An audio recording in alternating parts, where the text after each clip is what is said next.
You're listening to the Soldier Songs and Voices podcast. Real stories, real songs, and real conversations with bona fide heroes. I'm your host, Tony Rosario. Welcome. Come on in, get comfortable. Let's go for a ride. Welcome, everybody, to the Soldier Songs and Voices podcast. I have with me today a veteran. Her name is Donna, and she is an Air Force veteran. And I had the pleasure of working with her at Reveille this year. Just a fantastic, warm, genuine soul. So with that, I would like to introduce Donna. And Donna, would you tell us a little bit about yourself? Where are you from? Sure, yeah. Thank you, Tony. I'm originally from Texas. I grew up in Texas, but I now live in Arizona. And I joined the Air Force right out of high school, and I served for 6 years on active duty. What prompted you to join the Air Force? Well, I have a long family history of folks that have served in the military, from Air Force to Army mostly. And I also came from a challenging childhood, and so I thought that the military would be a great opportunity to have some discipline and education and opportunities to travel and meet different people, because I'm from a very small town in Texas. So I thought it would just be a wonderful way to get out. Tell me about your did you grow up in a big family? No, fairly small. My brother and I and my mom lived together when we were really young, and then I spent some time living with my grandmother and back and forth with my mom. And eventually my mom got remarried, and we had a stepfather, and it made it a very challenging childhood. And so I spent some time being homeless as a teen, but continued to go to school, and eventually moved in with my grandmother and finished high school. And then right after high school, I joined the Air Force. Yeah, we talked some about your grandmother at Reveille, about what an influence she was to you. Yeah, that really got to me. My grandmother was also a huge influence in my life, and that's a big thing. Yeah. What was she like? Yeah, what would the world be without grandmothers, huh? Yeah. What was Grandma like? What did you learn from Grandma? Well, she was, for me, this mix of just tough but loving, all bundled up into one. Somehow grandmothers just walked that line just right. And she taught me a lot about, trying to learn to forgive, trying to learn to stay strong, move past some things, but also speak the truth. Yeah. And so, I try to do that, even though it's hard sometimes, because we've all been through, difficult times in our life. And so when I think about her, sometimes it's a mixed emotion of strength, happy tears, sadness, all those things. Just the grace that she offered in the difficult times, and stood by us, even through all the things that you go through when you're, a teen, kind of growing up with challenges, and kept us on course. And, we graduated and got ourselves into the military, and my brother went on to retire from the Air Force. He retired from the Air Force? He did, yes. He spent 20 years. So he was retired, I know, by the time he was 38. And he continues to work with the military. He's a contractor with the Army. He's stationed with them up at Fort Drum, which is why I was up in New York. He's getting ready to deploy yet again to the Middle East. Oh, no. Yeah, so he's been going since like 1991. Wow. Are you close with your brother? We are very, very close, from growing up under challenging circumstances, and then sort of having this serendipitous reunion.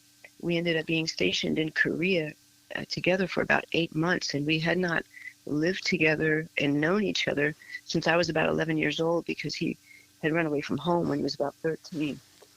And my grandmother took him in, and he was living in a different state off and on with her. And so we hadn't seen each other in years and years and years. And then we ended up being stationed together in Korea, and we were both stationed at Osan Air Base at the same time. And so that was really a cool experience for us. I'll bet. Did he had your back? Totally, absolutely. And he's big time into music as well because, as kids, when the house was sort of chaotic and, things were not well, we would retreat and try to just disappear and, slip our headphones on real tight, try to just drown out the noise. So we both ended up having this love for music. And he plays guitar and he was in a band for a bit. And so when we were in Korea, he was DJing in some of the local pubs and bars. So we spent a lot of time just hanging out, listening to music, and I'd go over to his dorm room and pick on a guitar and stuff. So it was a really fun experience, really, with him being there. It meant a lot to me, have some family I'll bet. Place before we had FaceTime and cell phones and those types of things. And we were not close with our parents, because of the past and stuff. So having each other was really a big thing. Yeah. Well, it sounds like you guys are kind of each other's rock in some way. Is that a good surmise? Yes, absolutely. We are still very tight, thick as thieves, as some people say, right? That's the way it's supposed to be. That's awesome. Right? Yeah. My two youngest boys, they're 19 months apart, and those guys are in their 30s now, late 30s, and they are still just as tight as they were when they were, trying to steal each other's, Pokemon toys cards. Right. Yeah. So, oh, that's great. That's beautiful. Yeah. That's what family's about. When you went, how old were you when you went into the military? I had just turned 19. And what was happening about that time? What were you into music then? I was into music in terms of always being a fan of music, and my uncle would perform at these little bars. I grew up across the street from this country bar called the Copper Lantern, out at Medina Lake and outside of Bandera, Texas. And he would perform and pick up a guitar and play some acoustic music, and live bands would come, and all this live music would just be pouring across the street. And I would hear all these musicians. And of course, I really wasn't technically old enough to be in a bar, but if you were playing pool or if you were kind of playing darts, they'd let you hang out and listen to them play. And it was really cool because one of the bands had a 16-year-old drummer. And so him and I became friends. And I would sit around and just kind of be in awe of these guys playing music and, country music, which I love and grew up on and everything. And so it was just really a best friend, very therapeutic, something to distract us from, some of the difficulties we were facing. And sort of also made me feel closer to my uncle, which sort of made me feel a little more connected to my stepfather, even though he wasn't, treating us well. And I felt like music was a part of that, because when music came on, my stepdad would sort of become a different person. He would dance and smile and be friendly. And so the reinforcement of music is a positive thing. Everybody likes music, and he doesn't seem to be so angered when music is on. And so that became a thing in the house. We always had records playing from, Elvis to the Ink Spots, to Yardbirds, to you name it. Of course, Johnny Cash, and just on and on and on.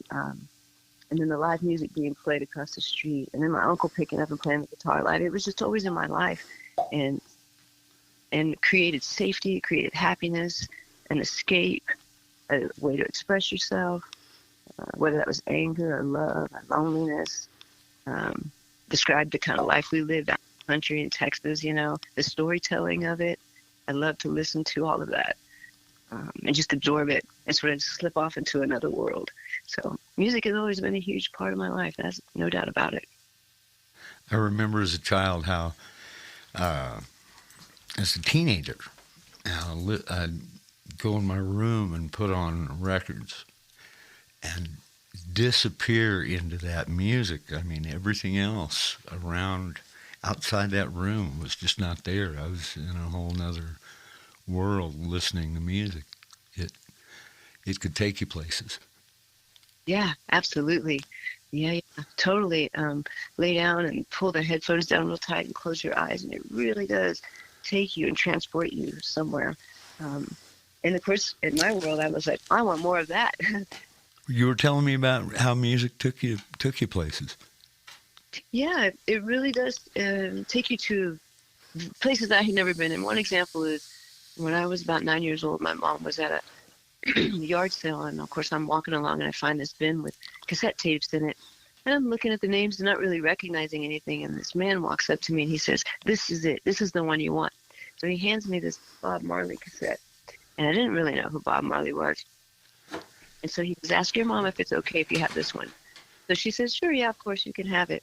So when I get home and I put it in and I start playing music, I had never heard reggae before. I never heard anything like that before, right? I'm like 9 years old in Texas, and I was like looking at the cover of this man with dreads and the different sounds and his accent. And it talk about being transported to another world. I was like, wow, I don't know what this is, but it's amazing. Yeah, yeah. I wonder sometimes if there isn't a window of time in human development, like in the early teens, when we aren't more when music doesn't have a stronger chemical reaction in us, because especially young people, it moves us. Yeah. When we're young. I know it's that expression of it hits us right in our heartstrings sometimes, and I think it ended up being a true thing. I ended up in medicine and learning anatomy. I was like, oh my gosh, the heart actually has heartstrings. And the Latin term is corde tendine, which I always thought would be a cool name for a band. Corde tendine. Yeah, corde tendine is a Latin term for heartstrings. And it's true that heart actually, when you open it up with a scalpel and fillet it, and you look at it, there are actual strings in the heart. And I don't know. And there's pulse, there's electricity, and there's something about the life of music and the pulse and that somehow syncs up with you rhythmically or in your heartstrings or the energy.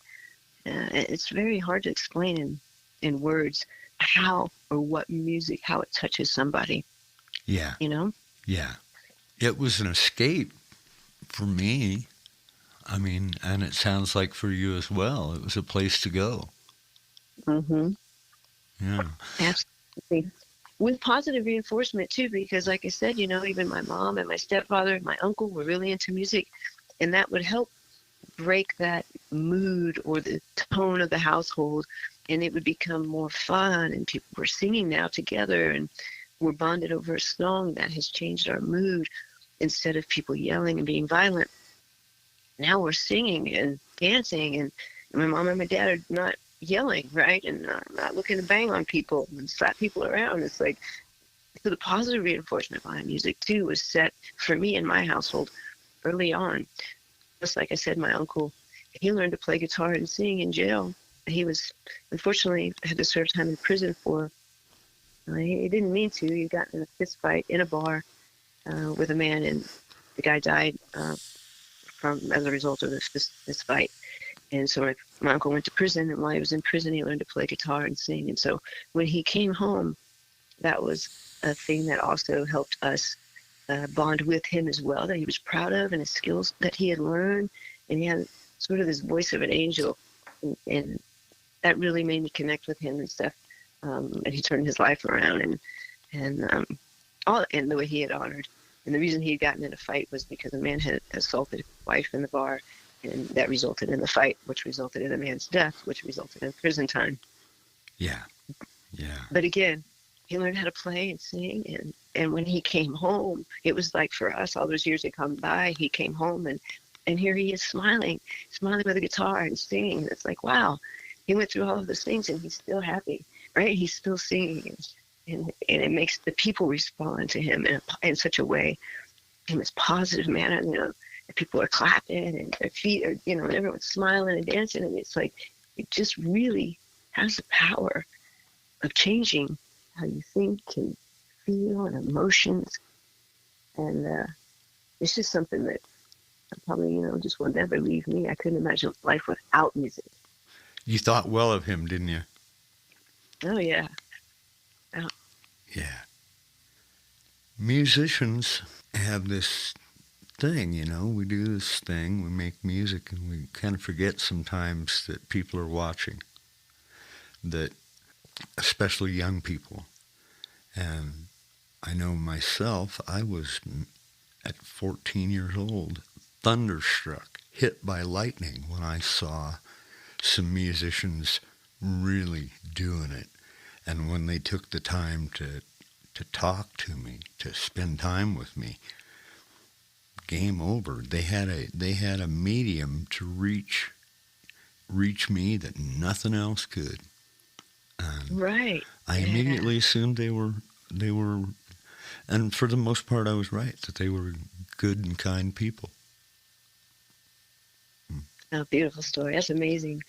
Amazing as people came into your life and music came into your life and you were influenced by that. And you think of the people that you've influenced and helped as well, It never ends. I was just thinking about this morning, about how to put this analogy together, because I've tried to articulate it many times that music is the river, and everybody needs water. Everybody needs a little bit of water, but we might need it for different things. We might do different things with it, but we all need a little water, and that river is there. It's not going anywhere.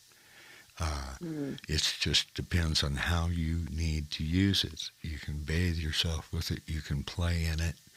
You can use it to create.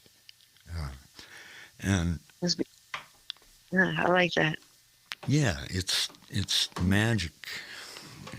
Music is magic, and it's right under our fingers. It's right under our nose, but you can see it. You can see its effects when you think about that little girl that was entranced by music, that was paying attention to that man with the guitar. Yes. Yeah. And the sound, just even the sounds coming from the bar, where you're just like, I don't recognize all the songs, as a child, all these songs that are coming out, but it's like you can hear that drum bass as it starts out, Yeah. Like, whoa, what is that? Immediately it's got your attention. Like, your heart, you can feel it through your chest. Yeah, I think I like to think of it, especially with country music. It's where we get inoculated with Merle Haggard's DNA. Yeah. Wow, heard it said just like that before. That was a beautiful poetic way. Very. Yes, inoculated. Yeah. Mm-hmm. I tell people at gigs all the time, if you have not been vaccinated for hillbilly, you may want to consult a physician soon. You're about to get slathered up.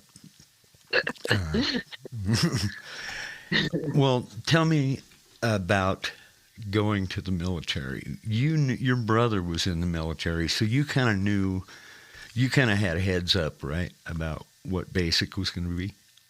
Yeah, he'd gone ahead of me. He's about 2.5 years older than myself, and so he had gone ahead of me. And like I said, him and I had not really been in touch too much, but my stepfather and my grandparents had served also, and so I kind of knew that basic training was one of those things where, you're going to have to deal with some stuff, some yelling, some not so fun things, some mind games mostly. But I was told, they can't hit you. It's not going to be a physical punishment thing. No one's going to physically abuse you in basic training. And so if you can handle and keep your wits about you and do what they ask you to do, you should be okay. And I did quite well, honestly. I excelled in basic training because I think the household I grew up in, I was used to all that yelling. I thought, gosh, no one's going to hit me. This got to be easy then. So, and it was, and I did quite well. And then I went off to tech school, and that was part of it. Most of my tech school training was also in the state of Texas. Mm-hmm. So you didn't get to leave Texas at all for basic? Not for basic. And everyone in the Air Force goes to San Antonio, Texas for basic training. And then, like I said, part of my tech school, I went to Wichita Falls, Texas, for, I think that was only maybe a few months. And then I was stationed back down in San Antonio. Wilford Hall at that time was a active level 1 hospital, which is level 1 is the largest size hospital category that you can have. And so I was stationed back there to do more of my training. Mm-hmm. And so it was there that I did my most of my tech school training, and then I was stationed in Korea after San Antonio, after being at Lackland Air Force Base. What did you do after you got out of training? What was your training and your field? Oh yes, for tech school, I was in the medical field, and I was started out as a radiology technologist, and did that for several years, and then I did some ultrasound tech training as well while I was on active duty for the last 2 years. That had to be kind of nice doing the ultrasound thing. Yeah, both of those jobs are really good training. Of course, when you become a civilian, because it transfers right over, versus some people have very specialized military jobs, like if you work in artillery, well, that's kind of hard to transfer over to civilian training sometimes. So it ended up being a really good thing for me, and it opened up an opportunity for me to go to medical school later, and I ended up doing that once I was out of the military, and attended the University of Washington and attended their medics program, which is for medics, meaning ex-medics from the military predominantly. They do take others, but mostly it's designed for people that have a lot of specialty training, and so that they can be somewhere in between sort of a technician and a doctor. So I ended up going to become a physician assistant, a mid-level practitioner, and I worked as a PA for many years, mostly as a hospitalist, but in urgent care setting and family medicine as well. Mm-hmm. Is that what you're doing now? I'm retired now. I'm not working in medicine any longer. Had mostly medically retired due to injuries and other things. But so tell me about your days now. What does life look like now that you're out of the service? Yeah, I've been out of the service for quite some time, and I really struggled for many years because of PTSD, which was a result from active duty. And unfortunately, while I was on active duty, when I was in tech school in San Antonio, myself and two other young ladies were assaulted by a doctor. And so that military sexual trauma created some pretty severe PTSD. And we had to go through the trial and all those kinds of things too. And so that made it my transition out of the military very challenging for quite some time. And I handled it not in always the best way. I used and abused alcohol excessively, and just high risk behaviors and things that people do when they have PTSD. And kind of just struggled in silence for a long time. And recently, I've been able to attend treatment for a week-long facility here in Arizona for PTSD, which has also helped. And while we were there, we ended up creating songs, and they do that with every class that they have come through, and it's amazing. So I was able to co-write a song with my classmates, so it was like myself and 7 other people, and we were able to co-write this song together with a professional songwriter. And then we were able to record it and put it in a book and everything. And so now those are sort of my new sisters, my new team, if you will. And so I share that song sometimes that we created.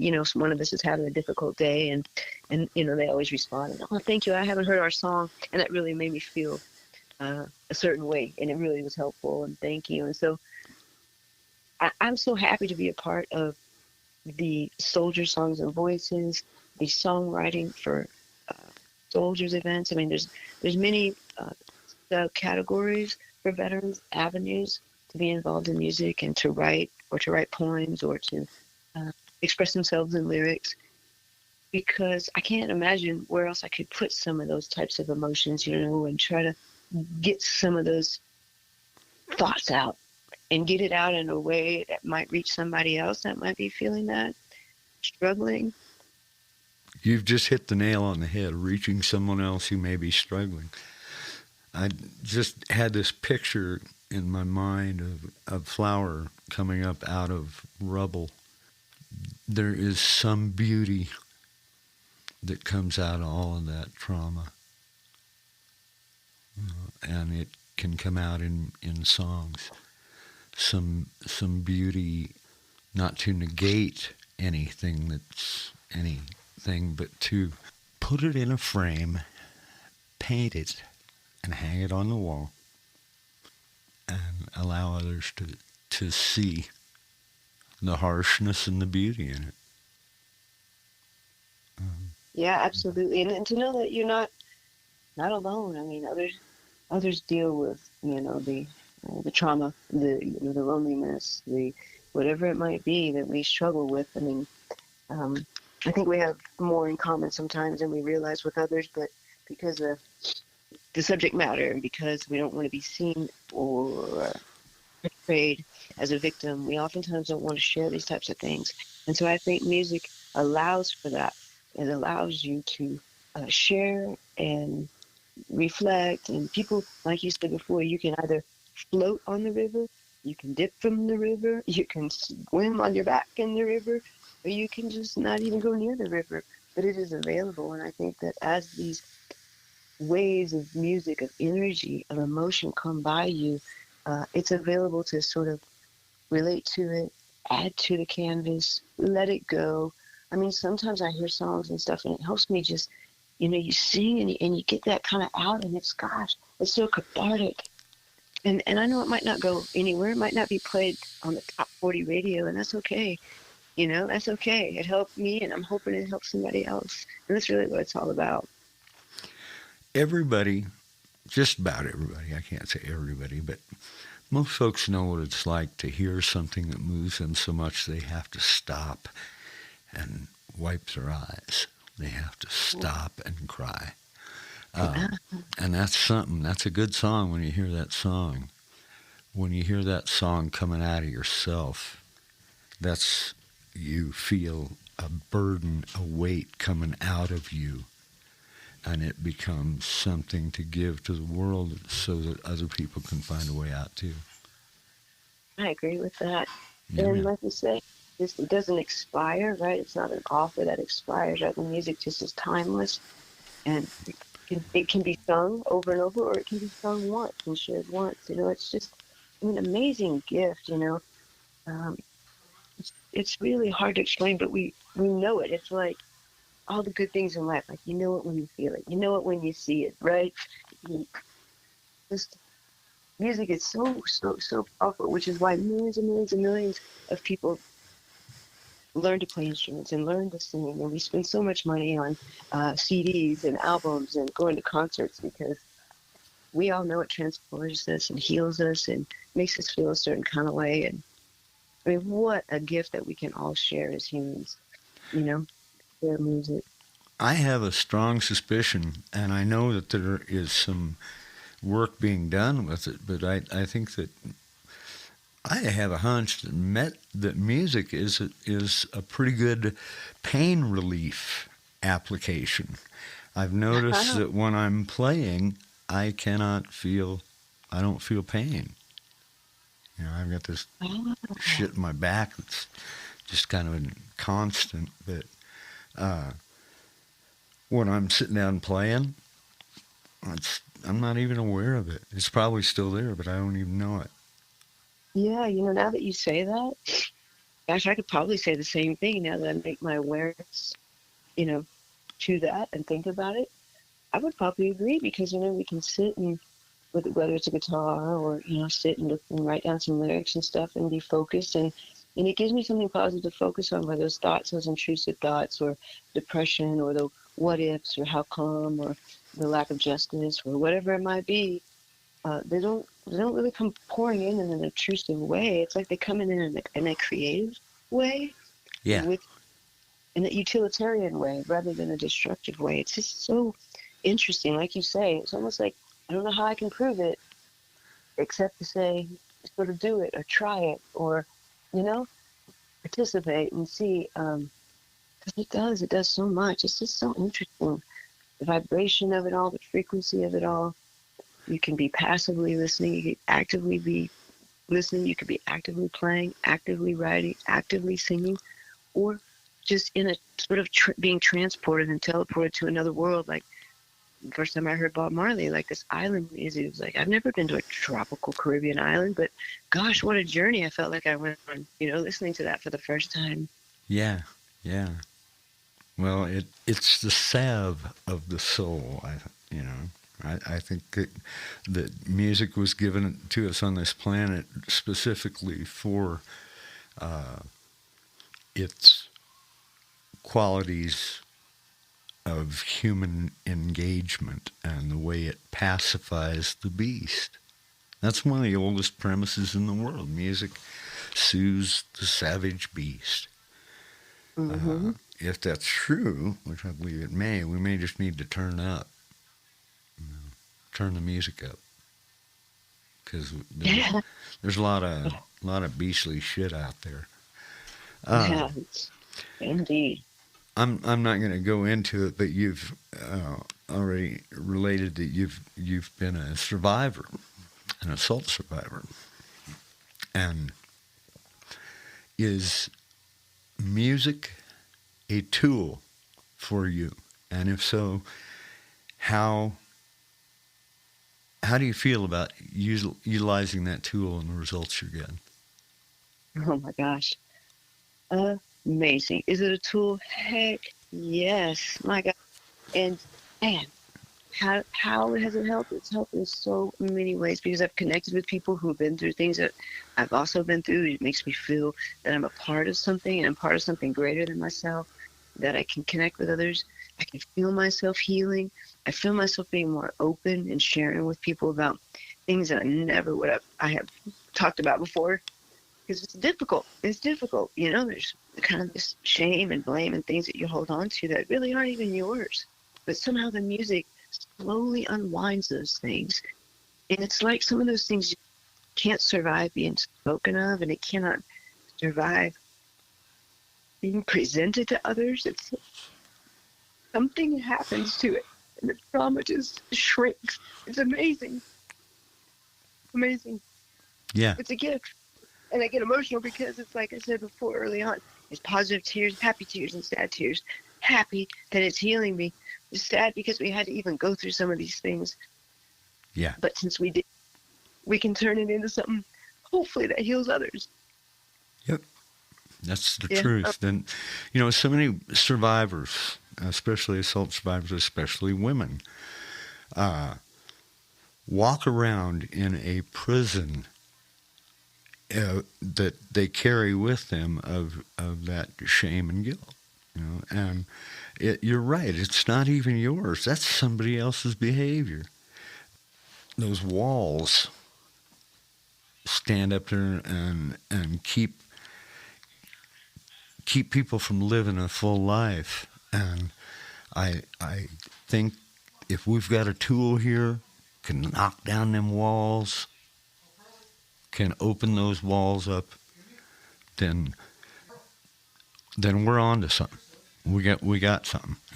And perhaps the gift that they will present for us that we get to appreciate. We don't know who might write a wonderful song or this beautiful melody we've never heard before. And I mean, what a gift for them to package to share if they so desire.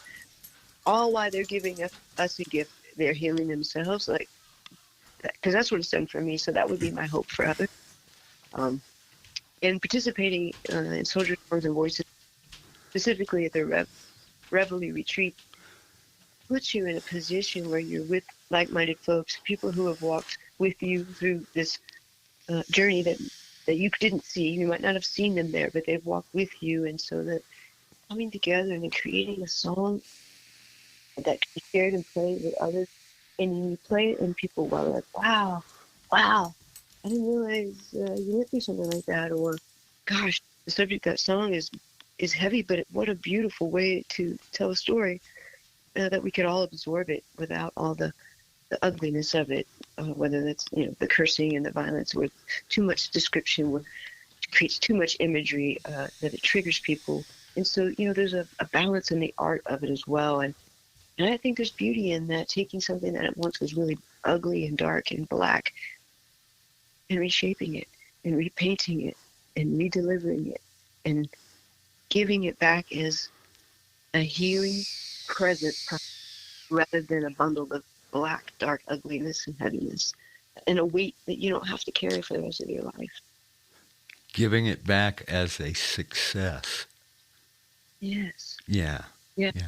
And helping us become successful in whatever way that means to you as an individual, whether that just means simply being, more involved with your family, sort of more engaged in life in general, maybe writing a hit record, whatever it is for you.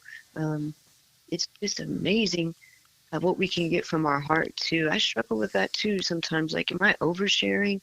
Gosh, who would want to listen to this song, And then I think, well, you don't have to be so obvious too. That's the beauty in the art. You get to also decide how much you do or don't want to share, or what your words, what lyrics, or the tone, or the melody, or the rhythm. Like, you get to drive. You get to decide, and it puts you back in the control of the driver's seat as well. Like, no, this darkness doesn't control me. It's not. That is not who I am. That something happened. But that's just a reference to the past, not a residence. We don't live there forever. We have to come out of this. And for me, I feel like expressing myself and sharing it, which is even a small group initially, and then my song gets heard by more and more people because I feel brave enough to share it with more and more people. And people are like, I've never heard the song before. And I'm like, that's because I wrote it, or I helped write it, or some of those lyrics are mine. And I'm like, oh, whoa, that's cool. And then it kind of leads into this conversation of, hey, where did you do that? And how come? And, oh, they have this thing for veterans. What? I want to know more. Can I go? Yes. Anyone who's a veteran can go. Okay, cool. Tell me more about it. And where is it? And where do they do this at? And this is how that conversation sort of goes. And I just feel so proud to be a part of that. Yeah. Yeah. True. When people listen to your song and when they do you the honor of listening to your song, that's one thing. But when they get it, when you get somebody that gets it, you know that they've tasted from the same loaf of bread that you were chewing on. They've still got that taste in their mouth. That they relate in a almost visceral way. When you get those people, it's almost intimidating because Yeah. you realize at that point that, oh yeah, I'm supposed to say these things because maybe he can't. Right. Yeah. Yes. I remember once when I first moved to Nashville, I was so blessed and fortunate. A lady named Amy Kurland became a good friend, and she got me in at the Bluebird to play the Songwriters Nights Bluebird, and I was doing those, quite frequently, once a month or every couple months or so. And the first time I played there, I came in from Colorado. I had no idea what the Bluebird was about, but I sat down and played, and people were as gracious as they always are at the Bluebird. They're quiet in the middle of songs. They don't make any noise while the performers are playing. And I played a song that I'd written about my son. And he was 6 years old. It was a song that I wrote about because I couldn't be there on his birthday. I was in Nashville and he was in Colorado, so I wrote the song. And I got done playing, and the room's quiet, of course, except for these racking sobs.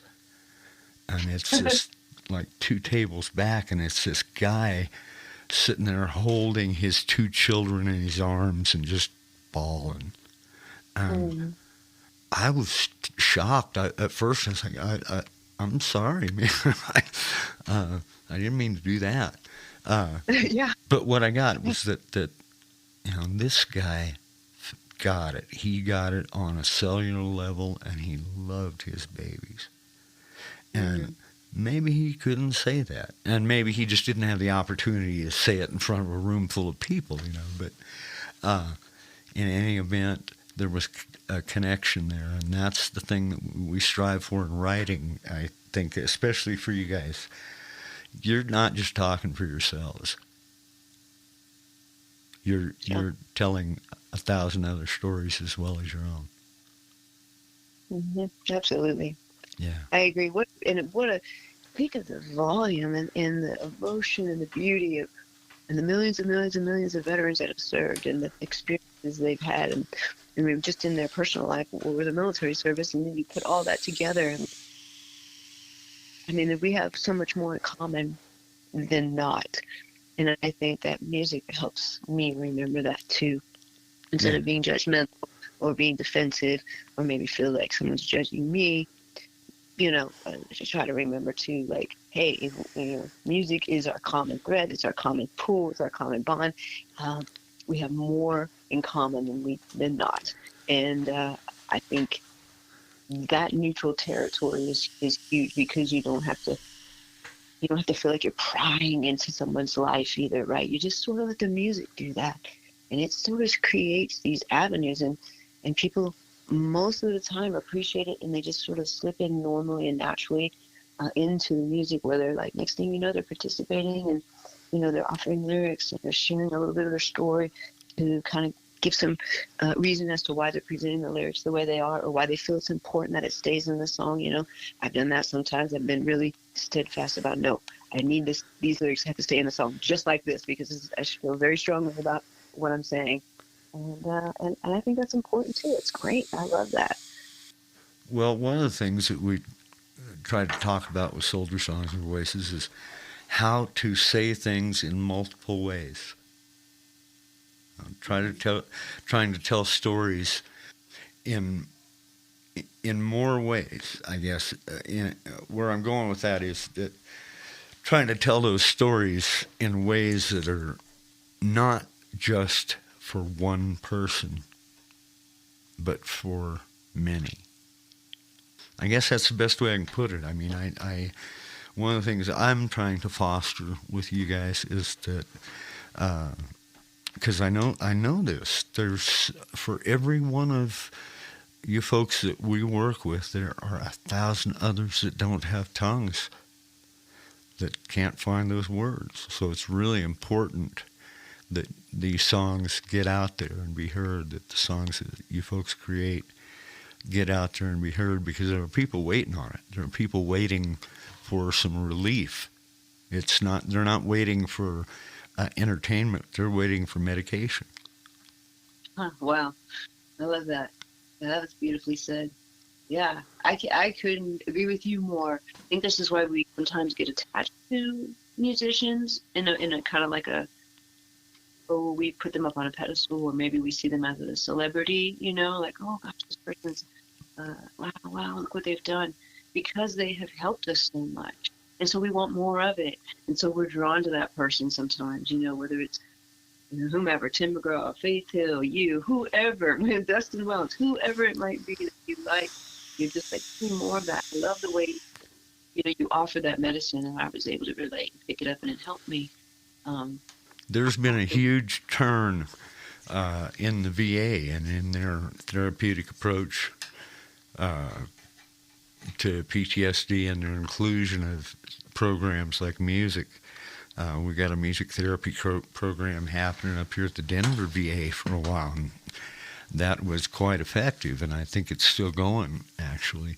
The folks we're working with, the folks at Swallow Hill Music Association here in Denver, and I think the VA is getting hip to these alternative therapies, and music being one of them, and the fact they're much more cost effective than medicating the shit out of somebody until they can't feel their hair. And I don't even know, like you said, how much does it help compared to the pills? I worked in medicine for years and saw the dark side of a lot of that big pharma stuff, and it's a slippery slope, as we know. So this music and these other therapies, my gosh, you don't get addicted to them in a bad way. Like, there's no hangover. You don't go into, you don't have seizures if you don't get it. You know what I mean? Like, compared to these pills, and it's always available. And it's available in different genres. I mean, whether you like rock music, whether you like hip hop, I mean, whatever your mood might be, hard rock. I mean, that's what is also so cool about music, is the different fusions of genres. Like, Carlos Santana, his type of music is a fusion music, and it's just so diverse. It's so big. It's so much bigger than you, yet it connects you to people in a very intimate way, which takes you from the big grandiose scale of this vast, wonderful world of music down to this personal thread of a heart, like we just talked about before. Yeah. And that is so hard to describe with words, of how the expansion and then the contraction, to where it can be a one-on-one emotion where you look at someone and, like you say, a single tear runs from their eye. You know the connection was as big as the genre, but it happened just this intimate thing between maybe you and this other person when you connected.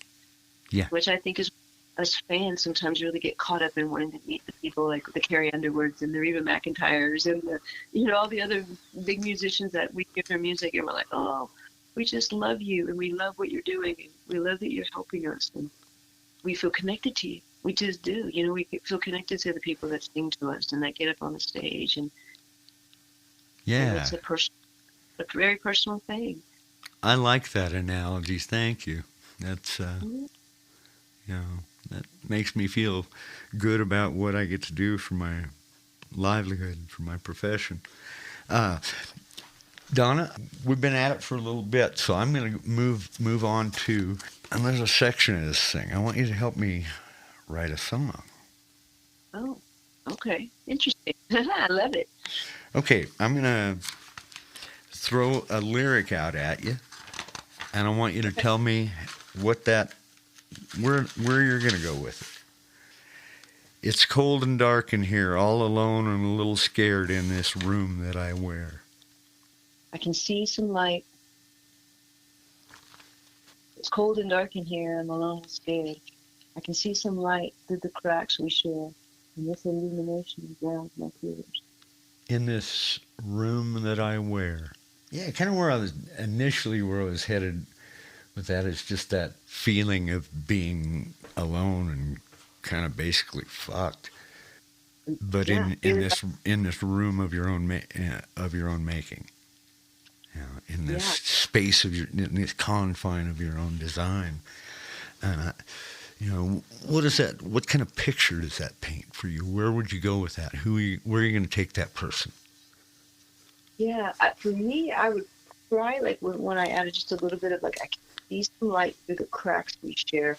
To me, I feel like even though sometimes we're all locked in darkness, there's always this sliver of hope, of things that we love, and sometimes we can focus on that light, even though it's very, very slow. It will slowly, I feel like, illuminate and drown out some of this darkness and allow me to see something positive. Even though I'm feeling trapped, and like sometimes I feel like the walls are closing in, but other days they feel paper thin, like there's no problem. And I think I would tell someone that there's always some hope, there's always some things in our life, and it's not all dark, and that you are not alone, and that there is illumination, and that there is cracks of light that come in. Yeah, nice. Okay, so you're gonna take it in a positive direction, and that's a good sign. That's a good sign. I think that when we're telling stories and writing songs, we have the power to turn that thought, positive, negative. We have the power to steer those things. And our natural inclinations, of course, are where we go first. And your natural inclination is look for the light. That says a lot. To me, anyway, it says that you're going to take this darkness and find the light in it. Okay, I got another one for you. Okay. Her breath kept me warm on summer nights, clouds pouring rain. Pouring rain on a dark window pane.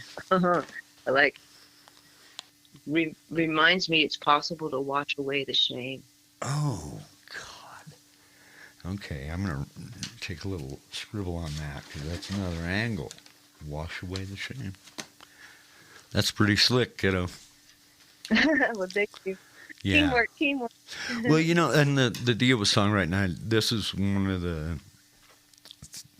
the things I learned out of my experience with Nashville and songwriting is that you shoot from the hip. There's time to edit and piece and parse as the editor, but when you're in the creation mode, man, just shoot from the hip. Don't even give it a thought. You just go with what is that first thought, because that's the one you want to trust. Right, yeah. Even if it doesn't make sense. Because I don't know about, I know myself, I confuse easily. So I can get caught up in a conundrum of my own making about, well, this or that or this. No, just rock and roll. Just go with that thought and follow it. Be brave enough to chase it down. Yeah. Yeah, and it came to you for a reason, right? Your initial thought, your initial emotion. But like you said, when you're creating, you just, get it out there. What did it make you think? What did it make you feel right now? Yeah. Yeah. Songwriting, so much of songwriting is about staying in the moment, but describing a moment that may or may not have already happened. It's this weird, screwy time travel. Yeah, it's so true. Painting pictures on a blank canvas, you got to see what hasn't arrived there yet.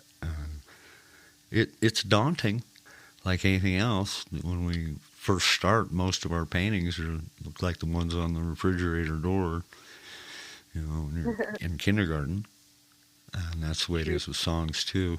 And it takes a while to just keep muscling up that craft, and getting remembering to be always inquisitive, always open to that first thought.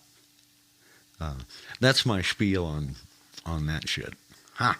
Yeah. I really like that because if you do it also at a sort of a rapid pace or a rapid fire round of getting lyrics out, it keeps you, like you say, from getting caught up in overthinking, bogged down. I do like that technique. Kind of that quick round of boop, boop, boop, boop, get it out.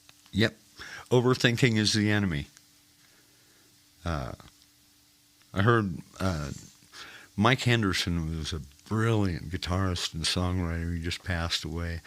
And a friend of mine, Stephanie Davis, was working with Mike for a while, and she said he told her that if he has to spend more than 10 minutes on a song, it's too much. Oh. I was like, okay. Wow. That's impressive. Yeah, he was kind of an impressive guy. He wrote a bunch of the Steel Drivers hit songs. Donna, we're right there, so I'm going to go ahead and close this thing up. I want to tell you thank you. You, at Reveille this year, you were one of the people that really moved me with your kind spirit and the depth of the, your commitment and what you brought to the table. I was very appreciative and very impressed, and I wanted to thank you personally for that. And I want to say thank you. And everybody that's listening today, this is the Soldier Songs and Voices podcast. Thank you for being here with us today, and we will see you down the trail. Y'all have a good one. Bye, Tony. See you, Donna. Bye-bye. We truly hope you've enjoyed your time with us today at the Soldier Songs and Voices podcast. If you want to know more, just visit us at soldiersongsandvoices.com. Sign up for our newsletter. Stay abreast of all the comings and goings at soldiersongsandvoices.com. And whatever you do, be good to one another. We'll see you next time.